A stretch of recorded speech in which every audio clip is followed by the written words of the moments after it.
Asante sana waandishi wa habari. Mimi naitwa Jebla Kambole, nilikuwa na mwenzangu Hekima Mwasipu. Kwa pamoja tulikuwa leo mahakamani tunawakilisha walalamikaji ambao ni dada Rosemary Mwakitwange,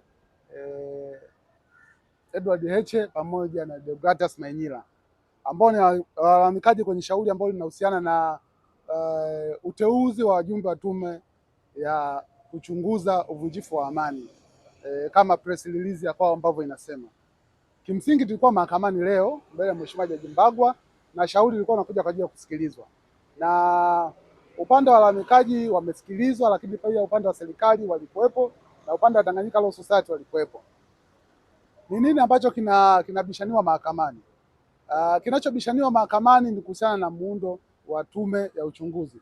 Na kimsingi sisi tumeleta hoja na tumeziwakilisha mahakamani kuhusiana na kwanza uhalali wa kisheria wa muundo wa tume yenyewe, namna wajumbe ambavyo wamechaguliwa na namna ambavyo wajumbe wana mgongano wa kimaslahi na kile ambacho wanakichunguza.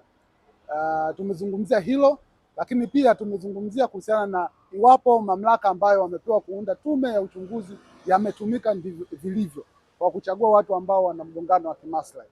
Sasa pamoja na sisi kuzungumza hivyo, upande wa serikali na wao wamejibu hoja kwamba wanaona kwamba watu hao hawana mgongano wa kimaslahi na bado mwisho wa siku wanaamini watafanya uchunguzi ambao ni sahihi. Sasa kwa kuwa jambo liko mahakamani na sisi tumelizungumza na tumeweka hoja ikiwemo wajumbe hawa kuweza kufanya viapo vyao. Sisi hatujaona wakiapa, sijui kama kuna ushahidi huo, lakini tumeiambia mahakama. Mahakama itachunguza, itafanya assessment yake, itapima na mwisho wa siku itatoa maamuzi. Na imepanga siku ya tarehe 6 mwezi wa 3 mwaka 2026 saa 9 mchana Mahakama Kuu ya Dar es Salaam watatoa maamuzi juu ya iwapo tume hiyo ni halali au sio halali.